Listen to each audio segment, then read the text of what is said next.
আমি আজকে আসছি একটা বিষয় শেয়ার করার জন্য, যে আমার মালয়েশিয়ার 3 বছরের অভিজ্ঞতা থেকে যেটা আমি আজ দেখলাম।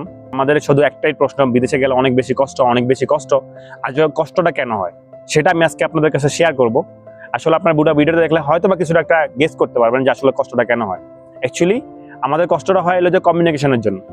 আমরা আমার বসরে অথবা এখানে কর্মকর্তা যারা আছে, দায়িত্বগত কর্মকর্তা যারা আছে, তাদেরকে আমাদের প্রবলেমটা আমরা বোঝাতে পারি না। যে তারা কি চায় আমাদের থেকে, তারা আমারটা বুঝে না, আমি তাদেরটা বুঝি না। তো কমিউনিকেশন স্কিল আমাদের অনেক বেশি লো, কারণ আমরা যে বাংলাদেশ থেকে আসছি, অন্য যে কোনো কান্ট্রিতে দুবাই বলেন, সৌদি আরব বলেন, কমিউনিকেশন স্কিল আমাদের ধারণা, কারণ ওই ভাষা আমরা জানি না ল্যাঙ্গুয়েজটা।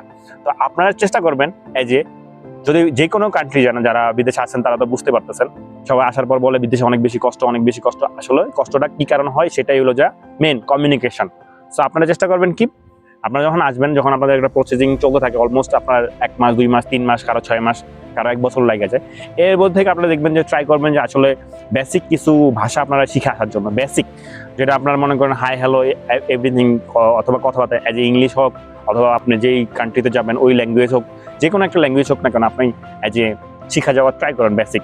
আপনি যেন আপনার প্রবলেমটা, আজও আপনার সমস্যা কি হইতেছে, কেমনি, তাহলে ওরা বুঝতে পারলে আপনার এত কষ্টটা অনেক বেশি কমে যাবে। যেটা আমার ক্ষেত্রে দেখেন, আমি এখানে আসার পর আমার মোটামুটি কমিউনিকেশন থাকার কারণে আমি এখন একটা ভালো সাপোর্ট পাইতেছি এখানকার ফরেনার থেকে। ফরেনার আসলে অনেক বেশি ফ্রেন্ডলি, বাট তবে আপনি তাদেরকে আপনার প্রবলেমগুলো বোঝাতে হবে।